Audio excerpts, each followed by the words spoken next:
In this video, you're going to see actual installation of all the door armor products on 3 different doors in one house. Here we go. Now the first thing I recommend is putting in the hinge guards. The rounded edge of the hinge guard goes up against the edge of the jamb. And these slots allow you to line up at least one screw hole on the hinge.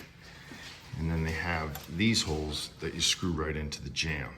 Just take a short screw, put it in each one of these holes just to hold it in place, and then close the door to see if it operates, because you need to know if you have the space. The screws don't go flush. See, they stay a little bit proud of the plate, and that's especially problematic where they go into the hinge. With the plate and just that little bit of screw, that's all it takes for the screw to hit the hinge or the side of the door. I use a countersink bit and I make that taper just a little bit bigger so the screw goes flush. And be careful, you don't want to make it too big and have the screw go all the way through it. And the screws they give you are 3.5 inches and they are color matched.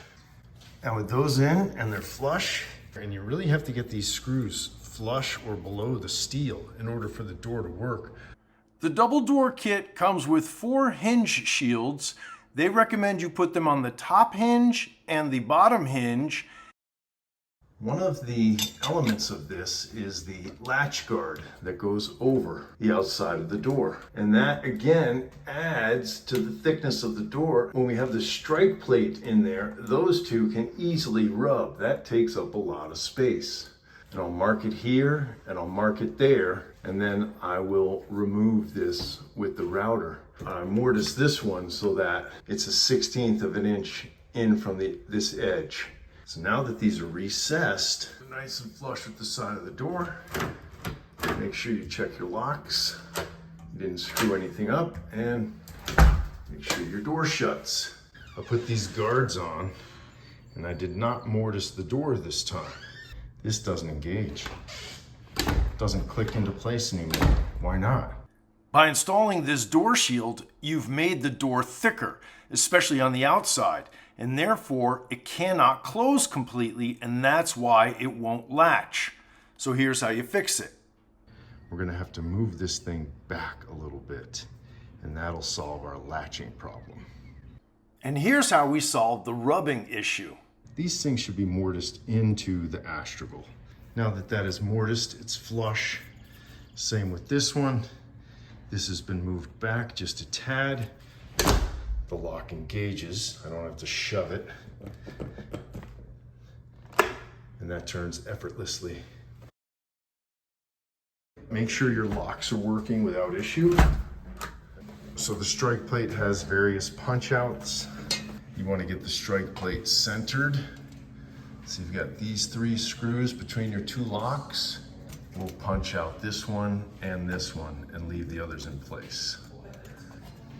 This rounded edge to go on the edge of your jamb. Push this edge up against the stop. Get them centered over your holes. And just use short screws. We're just gonna put it in place and make sure the door can open and close.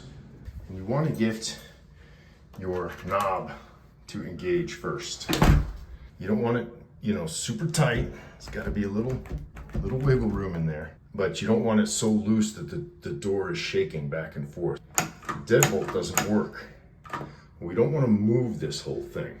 But if I push the door in more, the deadbolt will work. And that's okay, because you have all this room. You can grind this metal a little bit. Just go a little at a time, and then test. It's got to go in easy, but don't have to fight. That's perfect. Instead of going right here, it goes up on the top so that your top bolt can engage in that. Want to push it up against the stop. Short screws just to test it. Close the fixed door first. Closes, it's a little snug. And our bolt engages, so that's good. Try our active door, and that goes.